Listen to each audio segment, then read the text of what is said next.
영생은요, 죽은 뒤가 아니고 현재 삶에서 누리는 것입니다.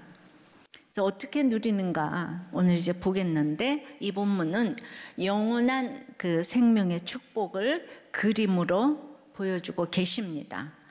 자, 영생은 첫째, 생명수가 하나님으로부터 이제 흘러나오는 것입니다. 1절입니다. 또 그가 수정같이 맑은 생명수의 강을 내게 보이니 하나님과 및 어린 양의 보좌로부터 나와서 우리 자신인 그 거룩한 성 새 예루살렘에 이제 생명수의 강이 흐르고 있습니다. 그런데 하나님 나라의 백성들의 생명은 바로 이 생명수의 강인데, 이 생명의 근원은 하나님과 및 그 어린 양의 보좌라는 것이죠. 지난주 본문에서 성전은 누구라고 했습니까? 21장 22절에 성 안의 성전을 내가 보지 못하였으니 하나님과 어린 양이 성전이라고 했습니다. 그 성전은 또 나라고 했습니다. 자, 에스겔서 그 47장 1절에는 성전에서 이제 물이 흐릅니다. 그가 나를 데리고 성전문에 이르시니 성전의 앞면이 동쪽을 향하였는데 그 문지방 밑에서 물이 나와 동쪽으로 흐르다가 성전 오른쪽 제단 남쪽으로 흘러내리더라. 이제 선악과 먹고 죄가 들어왔어요. 그리고 타락한 후에 차단되었더니 에덴의 회복과 또 하나님의 영광이 이제 에스겔 처음에 보면 떠났잖아요. 성전이 하도 부패해서 떠났다가 돌아온 이 새 성전이, 에덴의 회복과 이 새 성전이 구원받은 백성 바로 나에게 들어오는 것이 바로 불로쳐 영생이라는 것입니다. 즉 내 안에 하나님의 생명수가 흘러 들어오고 또 흘러나가는 것입니다. 우리는 상수원이 어디냐에 따라서 이제 물의 등급이 달라지는 것을 알 수 있습니다. 무공해 청정지역에서 또는 이제 지하 몇 미터에 이제 그 물에서 길어 올렸다고 늘 상수원을 공개하잖아요. 근데 천국에 흐르는 이 생명수의 강은 상수원이 하나님의 보좌라는 거예요. 이거보다 더한 상수원이 어디 있겠습니까? 그래서 수정같이 맑고 거룩하고 흠도 티도 없는 것입니다. 자, 이것을 고린도전서 10장 4절에 보면 우리가 다 같은 신령한 음료를 마셨으니 이는 그들을 따르는 신령한 반석으로부터 마셨음에 그 반석은 그리스도시라. 예, 이제 신령한 반석이신 그리스도로부터 나오는 생명수는 영원히 목마르지 않게 하시죠. 예, 그래서 내가 생수라고 요한복음 4장에도 예수님 말씀하시죠. 그러니까 내가 길이요 진리요 생명이라고 하셨기 때문이에요. 그러면 이 물을 누가 마시는가? 이 물을 마실 수 있는 자격은 천국 백성, 즉 그리스도를 영접하는 자, 예수께서 이제 생수시기 때문에, 반석이시기 때문에 그 예수 그리스도를 영접하는 자 성도밖에 없습니다.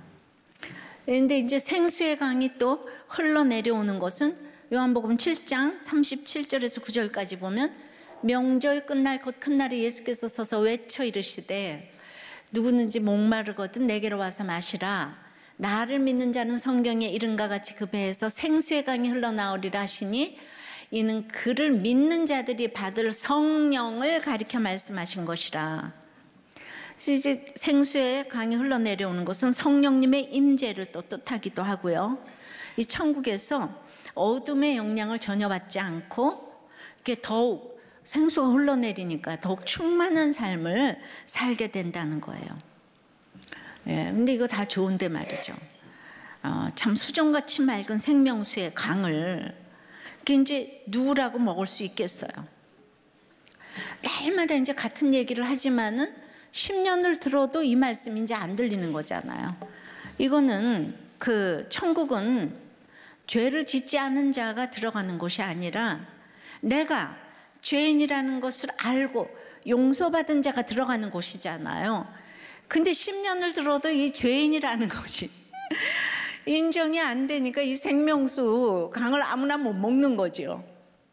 그러니까 아무리 검증의 잣대를 들이대어도 내가 죄인이라는 인식이 없이는 또 죄를 지을 것이고, 드러나는 죄가 없는 사람은 의가 하늘을 찌를 것이지요. 그 생명수의 강과 나는 상관이 하나도 없는 거예요. 그러니까 그 믿음도 없이 바람을 피거나 안 피거나는 도덕적으로 볼 때는 죽일 놈 살릴 놈이지만 구속사로 볼 때는 다 똑같은 죄인이라 이거예요. 그러니까 이 얘기를 내가 죄가 없는 사람은 정말 못 알아듣는 거예요. 그래서 나의 의로는 이 생명수를 먹을 사람이 없어요. 즉 천국을 들어갈 자가 없어요. 영생을 누릴 수가 없는 것입니다. 자, 한 정치인이 무상으로 7년간을 국민들에게 컴퓨터 백신을 보급했어요. 그리고 1,500억을 나라에 내놓고도 옛날에 뭐 총각 시절에 어머니가 다운계약서를 써서 조그만 아파트를 세금을 달러했다는 거예요. 그 시절엔 그랬어요. 이거 관행이 그랬어요. 근데 자신도 몰랐을 것이에요. 근데 이게 신문에 대문짝만하게 났어요. 또 한 분의 정치인은 청빈을 목표로 가난하게 평생을 살았는데 5천만 원의 정치 자금을 받은 것이 드러나서 용납이 안 돼요. 자살을 한 분이 있어요. 저 또한 날마다 눈물을 흘리니 죄를 안 지으면 얼마나 좋겠습니까? 근데 이제는 종류가 다른 큰 교회니까 여기까지 하면서 교회를 위한다고 이렇게 합리화하고 이렇게 두려워하는 이제 신종 죄들이 생겨나고 있어. 그래서 이제 정말 제가 이제 교회 하면 이제 부들부들 이렇게 떠는 게 있는데, 근데 사도 바울도 자기가 뭐 매 맞고 잠 못 자고 하는 거 다 관두고도 그 교회를 위해서 날마다 눌린다 그러는데, 저도 글쎄 그 수준까지인지 아닌지 모르겠지만 그래요. 근데 그게 이제 알맞게 경계가 모호해서, 그러니까 제가 이제 죄를 안 지으려고 하니까 제가 서 있어야 하니까 이게 모두들 제 옆에서 수고를 해주고 계신 것 같아요. 그러니까 제가 이제 천국은 가겠는데, 정말 그건 확실해요. 저는 죄인이라는 걸 아니까, 또 용서받은 걸 아니까. 근데 천국 가는 그날까지 하나님의 원하는 수준까지는 도저히 도달하지 못할 건 확실합니다. 그래서 제가 이렇게 늘 이렇게 회개를 했다고 하면 그 다음에 또 회개할 죄가 또 생기고, 근데 이거를 처음 예수 믿었을 때 다 알려주셨으면 내 죄가 너무 많아서 정말 저야말로 자살했을 것 같아요. 하나님 조금씩 알려주셔서. 근데 종류가 이렇게 다른 이렇게 죄가 늘 이렇게 보이는 거예요. 그래서 진짜 이 성경의 목적, 인생의 목적, 거룩이라 그랬는데 이렇게 끝까지 거룩하기가 진짜 힘들다는 생각이 듭니다. 죄의 종류가 다르긴 하겠지만 망가지면 망가지 모두 의로운 자는 이 세상에 한 명도 없습니다. 한 가지나 100가지나 10,000가지나 죄를 지은 것은 마찬가지인 거예요. 빵을 먹을 때 빵 재료 중에 계란이 5개 중에 1개가 썩었다고 해도 우리는 알고 못 먹죠. 게다가 이제 10,000개 중에 하나가 썩었다고 해도 우리는 알고는 못 먹습니다. 인간은 죄의 공장이기 때문에 아무도 영생에 들어갈 수가 없어요. 앉아서 그냥 물처럼 먹고 마시는 게 이렇게 죄입니다. 적용을 해보세요. 그러니까 지금 여러분의 생명수는 어디서부터 흘러나온다고 생각합니까? 주님의 보좌입니까? 자식입니까? 돈입니까? 배우자입니까? 건강입니까? 자, 두 번째, 그런데 이 영생은요 누구나 알게 되어 있어요. 2절에 보니까 길 가운데로 흐르더라 그랬어요. 생명수가 지금 이제 길 가운데로 흐른대요.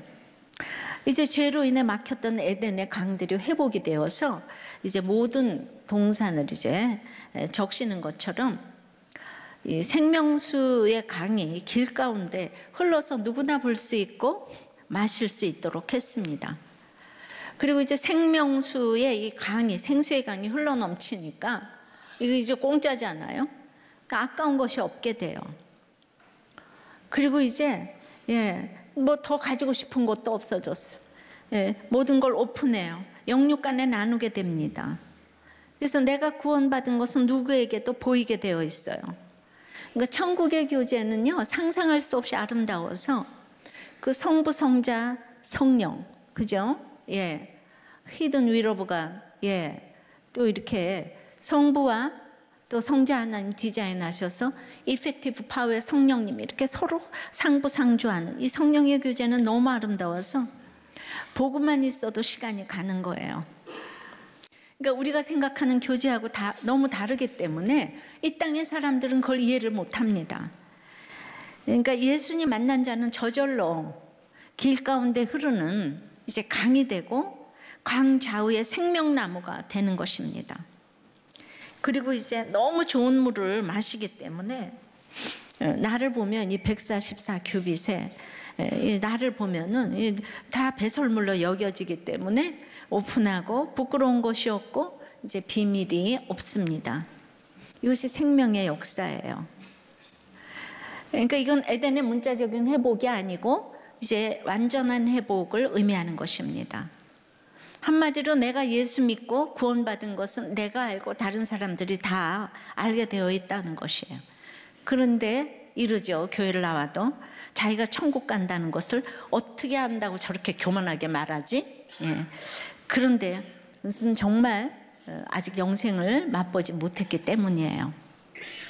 천국의 모습을 불완전하나마 이렇게 계시록을 통해서 보여주시는 것은 그 길 가운데로 흐르는 강처럼 다 알고 보고 마시게 되어 있다는 거예요. 택자는요, 아무리 이 땅의 천국의 모습이 좋건 나쁘건 알게 되어 있다는 거예요. 알고 보고 만지고 내가 그 강이 되어서 나도 같이 흐르게 되어 있다는 거예요. 자, 어떤 집사님이 나눔을 했어요. 저는 우리들 교회가 선교지라고 생각됩니다. 오늘 학회 끝나고 저녁 식사하러 갔는데 주인이 우리들 교회 집사라고 하시더라고요. 이제 어디서 아는 사람 제자를 만나는지를 몰라가지고 행동을 주의해야 하는데 이것이 나에게는 좁은 길입니다. 주인 집사님께서 너무 반가워하면서 서비스도 많이 주셨는데 늘 이렇게 보이는 삶을 살아야 되는 게 좁은 길이라고 해요. 그러니까 옛날에는 술 돌리고 했는데 지금은 자연스럽게 이제 콜라를 마신다고 해요. 그러니까 우리들 교회 만나면 싫겠죠, 뭐. 목자가 돼가지고 이제 딱 술을 마셔야 되는데 얼마나 깜짝 놀랐겠어요. 저승사자를 만난 것처럼 술 좋아하는 사람 여기 앉아 있는데 이 교회 문을 이제 나서면 어디 또 담배 피는 장소도 있다 그러대요. 정말 좋아요, 좋아. 담배 펴도 좋으니까 교회만 오세요. 술 마셔도 좋으니까 교회만 오세요. 아셨죠? 제가 오늘 많이 양보했어요. 저녁에 그런 사람은 금지 아니에요. 하여튼 오기만 해봐요. 오기만 해. 그래서 길 가운데 이렇게 흐르는 것은 정말 우리가 자기 믿음의 분량대로 십자가죠. 그러면서 결국은 항상 그게 예수님을 생각하니까 또 거기서 영광이 나올 수 있는 거죠. 적용해 보세요. 여러분이 예수 믿는 거 다 알고 있습니까? 아니면 아직 숨기고 있는 곳은 어디입니까? 숨기는 이유가 있을 거예요. 세 번째는 생명을 낳는 역사가 일어나야 영생을 이제 얻은 사람입니다. 2절입니다. 강 좌우가에 생명나무가 있어 12가지 열매를 맺되 달마다 그 열매를 맺고 그 나무 잎사귀들은 만국을 치료하기 위하여 있더라. 자, 생명수 강 좌우에 생명나무가 이제 즐비하게 서 있습니다. 언제나 넘치도록 흐르는 이 맑은 시냇물을 먹고 사는 생명나무니까 얼마나 풍요롭겠습니까? 근데 첫사람 아담은 동산 실과를 선악과만 빼놓고 마음대로 먹으며 영생 복락을 누릴 수 있게 지어진 아주 축복의 사람이었죠. 그런데 아담이 선악과 따먹고 이제 범죄한 이후에 이 본문의 생명나무 그 열매는 아무도 이제 따먹지 못하도록 금지가 되었어요. 생명나무의 역할은 무엇입니까? 인간이 범죄한 후에 이제 그 생명나무로 나가는 길이 막혔는데요.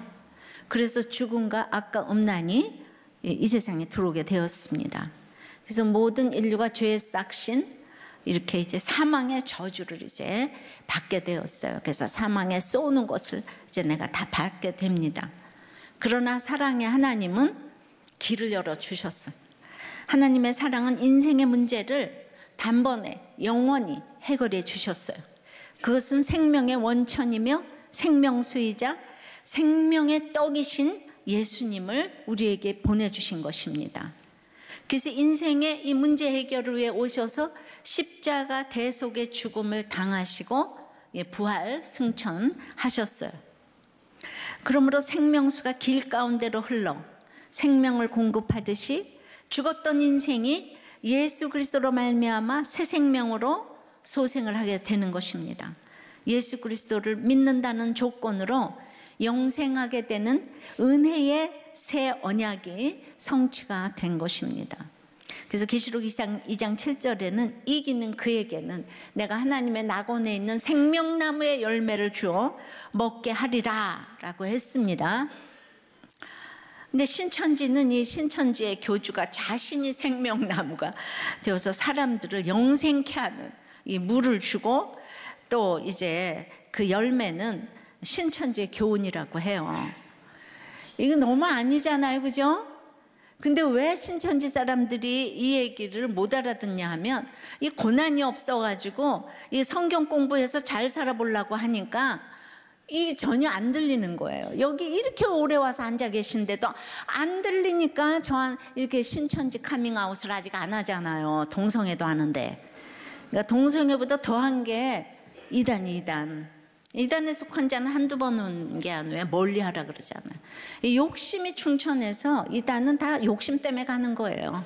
예, 진짜 하나님이 택한 자는 절대로 갈 수가 없는 거예요. 오늘도 돌아오시기를 축원합니다. 이 자리에 앉으신 신천지 여러분. 자, 이 땅에서는 나무가 한 가지 종류 열매밖에 맺지 못해요. 근데 생명나무는 12가지 열매를 달마다 맺는다는 거예요. 한 나무에 12가지 열매가 맺힌다는 것은 이 가지에서 복숭아, 저 가지에서 포도, 사과, 망고, 뭐 파인애플, 그냥 열대, 한대, 뭐 다 과일이 한꺼번에 다 완전 수저 12 과일이. 그런데 그것도 또 달마다 맺힌다는 거예요. 우리가 시편 1편에 시냇가에 심은 나무는 때를 따라 열매를 맺는다고 했어요. 이른 비 늦은 비 뜨악볕 홍수에 앙상한 겨울을 지나야 열매 맺는 가을이 온다고. 그런데 이 생명나무는 때를 따라가 아니고 홍수와 가뭄이 상관이 없는 거예요. 그냥 달마다 열매를 맺는다고 했습니다. 우리를 위해서 그렇게 다양한 열매를 만들어 놓으신 것이에요. 그래서 매달 신선한 과실을 얼마든지 맛볼 수 있습니다. 물론 이것은 천국의 부요함의 상징입니다. 그래서 이제 생명수가 새 예루살렘 성의 거리 한가운데를 흘러서 만국을 소송시키는 이 생명나무의 생명수를 지금 공급한다고 했는데 먹음으로 항상 영생을 하게 됩니다. 그러니까 예수님 부활하신 후에 누가복음 24장 41절에 보면 여기 무슨 먹을 것이 있냐 물으셨더니 구운 생선 한 토막을 드리니까 잡수셨다고 했고 엠마오에서도 이제 떡을 잡수셨다고 기록하고 있어요. 또 계시록 2장 17절에 보면 이기는 그에게는 내가 감추었던 만나를 주고 라고 했습니다. 그러므로 천국에서 생명 그 과일을 먹고 또 생명수를 마신다는 것을 우리가 알 수가 있어요. 천국에는 모든 게 다 풍성해요. 다 풍성해요. 한 가지 없는 게 있어요. 뭐가 한 가지 없게요? 누가복음 20장 34절에 보면 이 세상의 자녀들은 장가도 가고 시집도 가되 저 세상과 및 죽은 자 가운데서 부활함을 얻게 합당히 여김을 받은 자들은 장가 가고 시집 가는 일이 없으며 놀렐루야. 예. 그러니까 우리 그 미혼 청년들뿐만 아니라 여러분들도 너무 섭섭해가지고 그럼 무슨 재미로 천국 가는데요? 다 이럴 거 아니겠어요? 그러나 결혼해서 이제 육체적 관계를 맺고 내 남편, 내 아내, 내 자식이라는 관계를 가지는 것도 사실은 전부 육신에서 나오는 것들이에요. 예.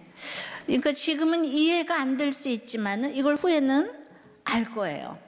예.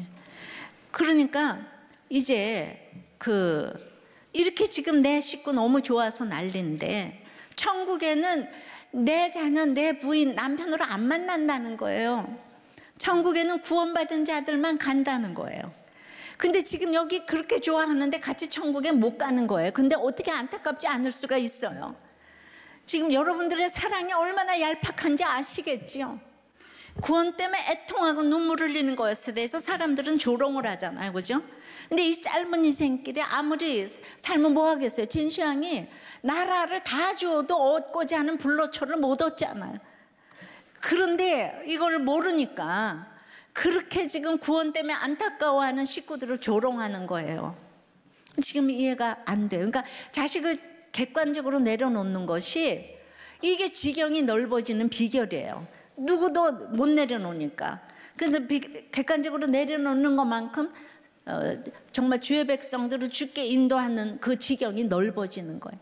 그러니까 내 식구 사랑하는 게 물론 이제 그 사랑도 해야 되겠지만은 그 구원의 시각으로 사랑을 해야 된다는 거죠. 그러니까 청년들에게는 결혼이 최고의 행복으로 보일지 모르지만 그렇지 않습니다. 어느 사람은 결혼이 일생 불행의 올무가 되기도 합니다. 결혼이 주는 기쁨만큼 고통도 이제 더 크다는 것을 알아야 합니다. 왜냐하면 인간들 속에는 원죄의 쓴뿌리가 있어서 아무리 부모 형제 또 형제 자매 간 사이에도 이 시기가 있어요. 예, 질투가 있어요. 근데 천국에서는 이 경쟁 시기, 원망이, 미움이 전혀 없다는 거예요. 근데 이 땅에서는 그냥 이 부부간에도 그 미움을 다 이혼으로 풀어내잖아요. 그렇게 해결을 한다고 그래요. 어제 인터넷에 남편은 교사인데 돈을 안 준대요. 그래서 아내에게 너무 돈을 안 줘서 이 사람이 파트 잡으러 나가가지고 80만 원을 버는데 남편이 이제 그것으로 살라고 했대요. 일일이 남편이 얼마나 치사하게 하나를 그냥 다 언급했어요. 나는 그 일일이 언제 안 주고 언제 안 주고 언제, 그거 똑같은 사람 아니에요? 예. 그런데 그래서 이제 이혼할까라고 이제 일반 인터넷에 이렇게 올리니까 그냥 그 인간이랑 살지 말라고 악플을 100개도 더 달았더라고요. 물론 우리들 교회도 그런 남편 엄청 많습니다. 예, 그런데 그런 얘기를 해도 있잖아요. 우리들 교회는 악플을 안 달죠. 그 100개가 넘는 거 슬쩍 봐도 다 이혼하라는 거예요. 그 인간하고 다 이혼하라는 거예요. 친정이 그래도 밥이나 먹으니까 친정 가서 살라고 이러고, 이거 책임도 못 지는 거를 처방이라고 다들 해대는 거, 제가 너무너무 안타까운 거예요. 예, 그런데 우리는 한결같이 결혼의 목적은 행복이 아니고 거룩이라고 외쳐주잖아요. 모두 목장에서. 근데 이 말은 이 세상에서는 방언인 거예요. 그래서 이 결혼에 예수가 들어가야지, 이 결혼을 통해서, 결혼이라는 이 고난을 통해서 영생을 얻게 되고 또 살게 되는 것입니다. 예. 그래서 결혼을 통해서 구원으로 이끌어져야 되는 거지. 행복이니까 자꾸 이혼 타령을 하는 거예요. 결혼의 목적이 행복이 아니고 구원이라고요. 영원히 천국 가는 그 길의 통로가 결혼이라고요. 그러니까 잘 먹고 잘 살면 구원에 대한 소망이 하나도 없는 거예요. 하늘의 별 따기인 거예요. 그렇게 살게 되면 오직 아가페적인 사랑의 교제가 이루어지므로 이 땅에서는 거울로 보는 것처럼 아직도 우리가 만나는 사랑이 아직 천국의 거에 비하면 희미하죠. 완성된 천국의 그 기쁨은 이제 최고도에 이를 줄을 믿으시기를 바랍니다. 이제 조금이 무슨 말인지 조금 알 것 같아요. 왜냐하면 이 땅에서도 안 믿는 사람과는 사랑의 깊이가 통하지 않아요. 너무 얄팍하니까. 예. 근데 우리들 교회를 다니면서도 이 부부간의 사랑의 깊이가 안 통해. 왜냐하면 서로 생각하는 믿음이 서로 다르기 때문에. 또 어떤 반은 우리들 교회는 절대로 이혼이 안 된다 그러면서 그래서 또 서로 역이용하는 사람이 있더라고요. 내가 바람을 피워도 안 하겠지? 뭐 이런 거. 그건 정말 더 나쁜 것 같아요. 예. 그래서 또 남편 데려다 앉혀놓고 믿음이 진보가 있어야 되겠는데 그거 다 육적인 거잖아요. 세상에 나가서 살아도 그리고 이제 뭐 전혀 외롭지 않고 잘 통한다면 그런 분들은 우리들 교회 오는 것이 고통일 것입니다. 하여튼 천국에는요, 이 죄가 해결되어서 죽음이 없다는 거예요. 생명수, 생명나무 열매 잎사귀까지 만국을 치료하는 나무가 되어서 상처와 슬픔이 없고 모든 저주가 물러가고 영육간에 항상 이 소성케 하는 거예요. 생명나무는 모든 죽음을 물리치는 거예요. 쏘는 게 없는 거예요. 그래서 예수 그리스도의 생명을 소유한 성도의 삶은 생명 낳기 운동을 위한 삶이어야 합니다. 생명나무가 열매를 맺지 교양나무가 열매를 맺지 않아요. 예. 생명은 생명으로만 역사합니다. 교양 가지고 전도합니까? 절대로 못합니다. 바리새인들이 전도합니까? 지식으로도 못합니다. 가라사대 마가복음 16장 15절에 너희는 온 천하에 다니며 만민에게 복음을 전파하라는 말씀은 생명의 주인이신 예수 그리스도의 지상 명령이에요. 아까 동성애 형제가 자기같이 힘든 사람들을 향해서 그 약재료로 쓰겠다고 했잖아요. 거기까지 나가야 되는 거예요. 죄를 보고 사명까지 나가야 되는 거예요. 이게 간증이에요. 절대 명령입니다. 생명수가 흐르는 길이에요. 네. 그래서 생명나무 실과가 이제 만국을 소성케 하면서 아주 실과가 가득한 생명의 숲이 되는 거예요.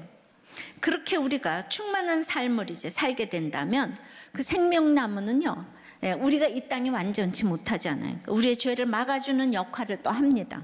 생명수를 먹은 생명나무가. 그래서 어둠을 막아내고 생명을 방해하는 것들을 막아주는 역할을 합니다. 대단한 죄가 아니어도 우리의 모든 회개는 어떤 것도 다 잎사귀 하나하나가 다 약재료가 되니까 날마다 큐티 나눔하는 것도 우리의 죄를 막아주는 역할을 하는 거예요. 한 부목자님이 사무엘하 22장 21절부터 그 다윗의 승전가 우리 이번에 읽었잖아요.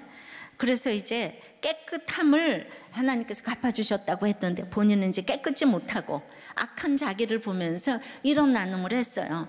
내가 일 잘하고 손 빠르고 스마트한 직원을 얼마나 사랑하고 편애하는지를 보게 되었다는 거예요. 일 잘하는 직원에게만 기프티콘이 뭔지 기프티콘을 따로 보내고 눈빛도 말도 온화하게 하게 됩니다. 전 이런 걸 보내본 일이 없어가지고. 또 일 잘하는 직원만 편애하고 일 못하는 직원을 보면 레이저 눈빛으로 온몸을 쏘면서 무시하고, 내가 직접 해보면 폭염에 주방 열기에 정말 힘들구나가 깨달아지지만 내가 주는 월급만큼 못한다가 항상 깔려있는 모습을 보게 됩니다. 또 많은 사람을 겪다 보니까 면접할 때마다 요셉, 요한, 바울 등 성경 인물 이름을 가진 사람이 제일 무섭습니다. 직원들 중에도 나도 교회 다니는데 라는 직원이 제일 경계가 됩니다. 우리 남편도 옛날에 그냥 예수만 믿으면 다냐, 일을 잘해야지 이랬었는데 그러면서 그 편견과 고정관념으로 이제 바라보는 게 있구나 깨달아졌습니다. 사람은 믿음의 대상이 아님을 매일 보고 가니까 언제든 그날로 떠날 수 있는 게 사랑관계라고. 직장에서만 그런 게 아니고 믿음의 지체들 관계에서도 힘든 한 목원이 있으면 구원의 애통함보다는 한 텀 후면 찢어질 사람인데 좋은 게 좋으니까 잘 가자 이러면서 모든 관계를 이렇게 가볍게만 생각하는 저의 악이 있습니다. 관계에서 기대 수준이 높은 나로 인해 자녀와 아내가 수고하고 있고 직원들이 수고하고 있지만 여전히 높은 수준으로 정죄하고 무시하는 저의 악을 보게 됩니다. 저는 이런 거 쉽게 나눌 수 있는 거라고 생각합니까? 이분 사장님인가 봐요. 이런 거 나누는 거가 이거 정말 굉장한 이런 나눔이 진짜 나눔이라고 생각이 됩니다. 예. 맨날 옛날 얘기만 하지 말고 이런 나눔을 할 때 제가 이렇게 마음이 정말 이렇게 떨립니다. 이렇게 자신을 직면하며 죄를 보는 것이 자신과 만국을 치료하는 약재료가 된다고 생각을 합니다. 여러분들 이 새생명 운동 때문에 공부하고 일하며 살아가는 성도 여러분들 되시기를 바랍니다. 이제 생명나무 잎사귀는 만국을 소송시킬 만큼 푸르다고 했어요. 결코 시드는 법이 없어요. 근데 저는 50 될 때까지 피아노 해가지고 출강까지 했어요. 그런데도 피아노는요 지루했어요. 근데 거듭나고 나서 날마다 전도하는 것은 시들해지지 않았어요. 똑같은 간증을 30년을 하는데 내가 매너리즘에 빠진 적이 없습니다. 항상 가장 은혜를 받는 사람이 저인 거예요. 여러분 어떤 사람이 아니 이렇게 미치지 않고 같은 얘기를 줄창할 수가 있겠습니까? 그 미치지 않았습니까? 예. 그러니까 성령의 생수로 생명나무가 되어서 생명을 전하니까 이 사람은 오늘 살아나야 되니까 거기 지루함이 없는 거예요. 근데 생명이 임하지 않는 사람은 저보고 맨날 같은 소리 한다 그러죠. 심지어 부목사님들 가운데도 그 간증은 언제까지 하실 예정이세요? 이렇게 물어보는 분도 계세요. 예. 그러니까 적용해 보세요. 여러분은 새 생명 낳는 일을 생명나무가 되어 전합니까? 교양의 나무로 전합니까? 그의 차이는 죄를 보냐 안 보냐의 차이입니다. 여러분은 지금 인생이 지루합니까? 믿음이 있어도 시들합니까? 아니면 푸릅니까? 이렇게 자 한번 나눠보세요. 자, 네 번째는 이제 그러면 세 가지 상이 있대요. 여기서 상은 생명나무의 믿음과 행위를 통해서 세상을 이긴 성도들에게 주어진 이 상급을 의미해요. 3절 4절입니다. 다시 저주가 없으며 하나님과 그 어린 양의 보좌가 그 가운데 있으리니 그의 종들이 그를 섬기며 그의 얼굴을 볼 터이요 그의 이름도 그들의 이마에 있으리라. 이제 첫째로 그의 종들이 그를 섬긴대요. 우리가 청와대에서 대통령만 모셔도 엄청난 특권인데 만왕의 왕이신 하나님을 내가 가까이서 모신다는 것은 이거 얼마나 특권입니까? 여러분들 거기에서 어떻게 생색을 낼 수가 있겠어요? 예. 그러니까 이 천국에서는 공평과 정의가 하수가 치르기 때문에 종 노릇을 해도 왕이고 왕 노릇을 해도 군림하지 않는 종처럼 할 수 있는 거예요. 종이고 왕이고 왕이고 종인 것이에요. 근데 스스로 자발적으로 섬기니까 얼마나 기쁜 일인지 아십니까? 이 세상 가치관으로는 이해가 안 되는 일입니다. 이 자발적으로 하는 것, 주님을 만난 비율이 휘문이 훨씬 크기 때문에 휘문은 자발적인 섬김이 여기보다 훨씬 더 잘 돼요. 두 곳 중에 한 곳을 택하라고 하면 휘문이라고나 할까? 네, 판교분들은 벌써 좋은 성전에 이게 이제 여기는 좀 부티가 흐르지 않아요. 말들을 안 들어요. 예, 정말 저는 돈 벌라고 교회를 한 것도 아니고 그러기 때문에 제 친구는 환난당하고 빚지고 원통한 자이니까 저는 휘문을 택할 수밖에 없어요. 여러분들이 기분 나쁘면 여기도 좀 자발적으로 섬기시던지. 예. 기분 나빠요? 어쩌면 목사님이 교회를 지어놓고 저럴 수가 있는가. 그러든지 말든지 내가 뭔 상관이에요. 나는 이제 천국 가기를 가장 바라는 거예요. 자, 이 땅에서는 아직 부분적으로 천국을 보기에 모든 것이 그렇게 기쁜 것만은 이제 아니죠, 그죠? 제가 설교하는 건 기쁨이지만은 준비하는 것은 십자가 짐인 거예요. 그런데 이렇게 내가 기쁨으로 이렇게 섬긴다고 그랬어. 내가 생색내지 않고 이렇게 섬길 수 있는 거, 이거는 이게 진짜 저같이 타임당 레슨비 받는 사람이 이렇게 이제 정말 24시간을 주를 위해서 살 수 있다는 거, 이건 기적입니다. 자, 그렇게 그의 종들이 그를 섬기며, 이거 상이에요. 두 번째는 그의 얼굴을 본대요. 마태복음 5장 8절에 마음이 청결한 자는 복이 있나니 저희가 하나님을 볼 것이며, 우리는 죄 때문에 하나님의 거룩하신 얼굴을 감히 볼 수가 없습니다. 그런데 죄인이 하나님의 그 거룩하신 얼굴을 보면 죽는다고 했거든요. 그렇죠. 처음부터 이 죄를 다 봤으면 제가 죽었을 거 아니에요? 조금씩 보여주셨으니까 살아있어요. 그러나 그 나라에서는 하나님의 얼굴을 뵙는 걸 두려워할 필요가 없죠, 그죠? 근데 오늘 어떻게 하면 본다 그랬냐면 청결하면 하나님을 본대요. 그러니까 청결하면 이렇게 말씀을 깨닫는 것이 바로 하나님을 보여주시는 것 같아요. 청결하면은 하나님의 말씀을 깨닫고 나한테 속삭이듯이 얘기해줘서 깨닫게 해주시는데, 그런데 이제 참 100% 청결하지 못하는 게 또 우리네 인생인 거죠. 나 볼 수 있는 길은 이렇게 있어요. 또 세 번째 상은 그의 이름도 저희 이마에 있으리라. 하나님의 이름을 가지게 되는 것입니다. 그 마지막 때는 하나님을 대적하는 짐승의 이름이 이제 이마에 딱 짐승의 표가 찍힌다고 했는데, 우리에게는 여호와 하나님의 거룩하신 성호가 딱 찍힌다는 거예요. 무슨 뜻입니까? 너는 내 것이다. 내가 너를 보호해 주겠다. 내가 너를 책임져 주겠다. 이러한 뜻이죠. 이와 같이 세 가지 상이 있습니다. 무엇입니까? 첫째, 하나님을 섬깁니다. 하나님의 얼굴을 직접 볼 수 있습니다. 또 세 번째, 하나님의 이름을 가지게 됩니다. 자, 여러분은 어떤 상을 받으셨어요? 영생을 가진 사람의 이 상이에요. 그러면은 이 영생을 누리는 자의 삶이 이게 상을 잘 받아야 되잖아요. 그 상을 잘 받고 있는 자의 삶은 5절에 이런 좋은 환경을 주세요. 다시 밤이 없겠고 등불과 햇빛이 쓸데없으니 이는 주 하나님이 그들에게 빛이심이라. 그들이 세세토록 왕노릇하리로다. 아멘. 이런 엄청난 왕노릇하고 그냥 좋은 환경이 다 우리 거래요. 다시 밤이 없대요. 다시. 그러니까 그곳에서의 삶 자체가 쉼이요 안식이요 평안인 거예요. 그래서 잠잘 필요가 없어요. 밤이 필요 없으니까요. 근데도 이 세상에서 잠만 자는 사람은요, 육신의 잠을 아무리 자도 늘 피곤하다고 하죠. 모든 것이 다 노동이니까 다 피곤해요. 직장도 피곤하고 결혼도 피곤하고 육아도 피곤하고, 물론 육신적으로 피곤할 때가 있죠. 근데 거듭난 사람은 잠을 안 자도 피곤하다 소리를 안 합니다. 자, 예수님이 십자가에 지시기 직전에 밤이 맞도록 기도를 하시고 제자들에게 마태복음 26장 40절에 나와 함께 한 시간도 깨어 있을 수 없더냐? 그랬는데 43절에 다시 오사 보신지 그들이 자니 아직도 자.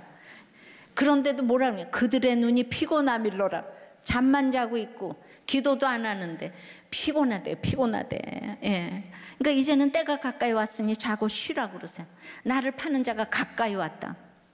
예수님은 밤이 없게 제자들까지 챙기면서 가시는데 제자들은 이제 하도 피곤하다 그러니까 이제 이 사람들이 이제 성령 받아야 되니까 예수님이 떠나고 고난이 와봐야 너희들이 성령 받고 이제 피곤치 않게 될 날이 이제 오겠구나. 이제 나 떠난다. 이제는 자고 쉬어라. 고난 좀 받아보렴. 이러고 지금 예수님께서 떠나시는 거예요. 그래, 고난이 없으면은 그냥 우리 입에 피곤하다가 입에 뱄어요. 적용해 보세요. 여러분은 입에 피곤하다가 달렸나요? 아닌가요? 이건 가까운 사람이 가족이 말해보게 하세요.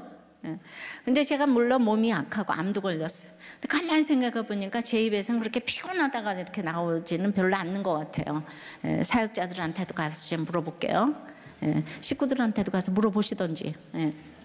자, 등불과 햇빛이 쓸데없으니 상에 실내를 비출 등불도 필요 없고 실외를 밝힐 햇빛도 쓸데없어요. 이는 주 하나님이 저에게 비추심이라 의의 태양 되신 하나님께서 언제나 환하게 비춰주시기 때문에 그래요. 근데 우리가 이곳에서 어떠한 삶을 산다고 했습니까? 저희가 세세토록 왕노릇하리로다. 이 땅에서는 우리를 지배하는 자들이 많이 있죠. 정말 남편이 지배하고 시어머니가 사장이 또 자녀가 지배하는 건 너무 무섭죠, 그죠? 다 지배를 합니다. 그러나 그곳에서는 우리가 아무의 지배도 받지 않습니다. 오히려 우리가 하늘의 수많은 천군 천사들을 호령하면서 그들을 거느리면서 주님이 우리에게 씌워주신 면류관을 쓰고 왕같이 귀한 신분이 되어서 주님과 더불어 세세토록 영원히 영생복락을 누리고 살면서 하나님을 섬기고 하나님의 얼굴을 직접 보며 하나님의 이름을 가지게 되는 것입니다. 아멘. 이 세상은 죄가 관영한 세상이에요. 죄성을 가지고 있기 때문에 우리로 하여금 영생과 참다운 구원과 진리에 이르지 못하도록 끊임없이 방해하는 곳이에요. 천국은 이 세상 나라와는 다릅니다. 바벨론으로 상징되는 세상을 통해서 우리가 갈 곳이 어디며, 그것은 무엇이 가치가 있고 무슨 보상이 있으며, 이 세상에 사는 동안 어디에 소망을 두고 살아야 하는가, 우리는 끊임없이 질문합니다. 그래서 끊임없이 촉구하고, 그리고 이제 영생으로 이끄십니다. 예수가 길이요 진리요 생명이라는 것을 알기 위해서는 세속사에서 구속사로 넘어가야 돼요. 그러기 위해서는 너무도 힘든 눈물 골짜기를 지나야 영생으로 인도되는 것입니다. 믿으십니까? 이 영생을 소유하시기를 바라요. 지난주 이제 아울리치, 태국의 아울리치 갔다 왔는데, 거기서 이제 한 모녀지간에 그냥 이 문제가 해결됐다는 보고를 받았습니다. 이 아내와 이 딸은 중학교 1학년인데 이제 이 아내는 철저히 일중심의 사람으로 엄마의 역할보다는 직장에서 사장의 역할이 더 익숙한 분인데, 결혼을 할 때도 그 순종해야 될 남자를 만나서 신결혼한 게 아니라 자신이 사업할 때 반대하지 않을 유순한 사람을 만나서 결혼을 했고, 결혼 초에 남편의 반대 없이 사업을 했던 분이라는 거예요. 근데 이제 그 사업이 잘 될 때는 아무 문제가 없었는데, 이제 물론 욕심부리다가 부도가 났죠. 그랬더니 빚이 이렇게 남편에게 전가될 위험이 생기자, 바로 이 불신결혼의 특징이 이거예요. 이 마음씨 좋은 남편이 이혼을 요구해서 이혼을 하게 되었어요. 이제 성취가 목적인 이 아내가 사업에서 성취가 좌절되자 이번에는 딸을 서울대에 보내보겠다는 목적을 가지게 되었고, 그 목적을 따라 그냥 딸에게 학대에 버금가는 교육을 시켰어요. 그 예로 있잖아요. 얘가 지금 중학교 1학년인데 그냥 학원에서 고등학교 1학년, 2학년 과정을 다 마쳤고 지금은 고3 과정을 선행 학습하는 중에 있답니다. 이게 말이 안 되는데, 이 서울대 목표를 세웠기 때문에 힘들어 죽겠다는 딸의 요청을 묵살하고 이 선행 학습을 이제 밀어붙인 거예요. 근데 딸이 더는 못하겠다고 두 손 들고 학원을 다 끊어버렸고, 이제 이 엄마는 또 한 번의 목표가 좌절되자 그냥 심한 갈등을 이제 빚고, 그 갈등이 해결되지 않자 그걸 해결하기 위해서 이번에 아울리치를 신청한 거예요. 딸이 배째라 그러고 있으니까. 딸 하나 때문에 사는데, 그래서 이제 아울리치 일정의 둘째 날 저녁에 딸이 울면서 이 어머니의 야망과 학대를 고발했어요. 고발과 더불어 엄마의 가슴에 아주 못을 박은 말을 했는데, 엄마가 아빠에게 왜 이혼당했는지 이제는 알 것 같아. 나는 엄마보다 아빠가 좋아. 그 가슴에 대못을 박는 말을 계속 한 거예요. 예. 이때 이제 함께한 공동체가 힘을 합쳐서 에덴 동산을 지켰던 그들처럼 이 가정에 침투한 바벨론을 음료의 출입을 막기 위해 처방을 했는데, 먼저 엄마에게는 딸의 이 말은 버릇없는 말이 아니라 집사님이 철저히 인본적인 가치관 아래서 아이를 길렀기 때문에 마땅히 들어야 하는 말이고 집사님 삶의 결론이에요. 정말 그렇게 서울대가 좋다면 아이를 보낼 게 아니라 어머니가 직접 가시라고. 어머니가 서울대에 갈 자신 없으면은 아이가 못 간다고 해서 아이를 탓할 자격이 없는 거라고 처방을 했습니다. 그리고 이어서 한 말이, 이제 어머니는 자신의 가치관을 회개하고 아이를 서울대에 보내려고 했던 그 절박함과 정성으로 아이를 천국에 보내려고 애를 써야 한다고 했고요. 서울대 가는 영광보다 천국에 가는 영광의 가치를 더 귀하게 여기는 모습을 아이에게 보여주지 못하면, 설사 아이가 서울대 간다고 해도 그 학벌로 이 땅에 썩어가는 것에 집착하는 지옥을 살다가 살아서 경험했던 지옥을 죽어서도 영원히 경험하게 될 것입니다. 이기고 또 이기려는 그 가치관을 버려야 아이가 산다고 모두가 달겨들어서 처방을 했습니다.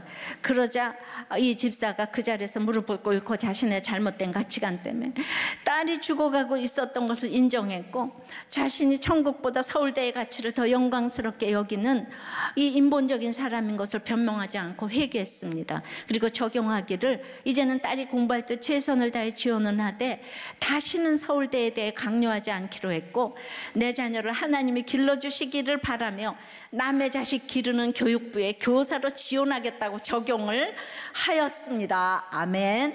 예.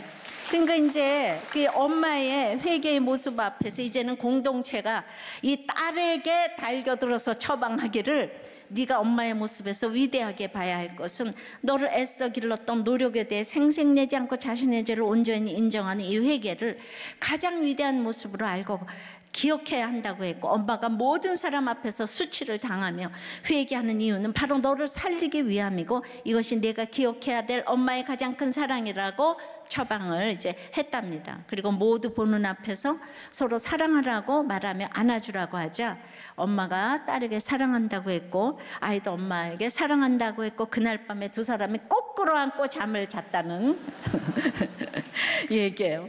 그래서 이제 이 모든 경험을 하고 이 집사가 고백하기를 우리들 교회는 내 자녀를 공동체가 같이 길러준다고 하는 말을 듣고 왔는데 그 말의 뜻이 무엇인지 경험하게 되었다고 이제 고백을 했다는 거예요. 이분이 목원이에요. 그러니까 딸 때문에 왔어요. 근데 오자마자 이런 은혜를 받잖아요, 그죠?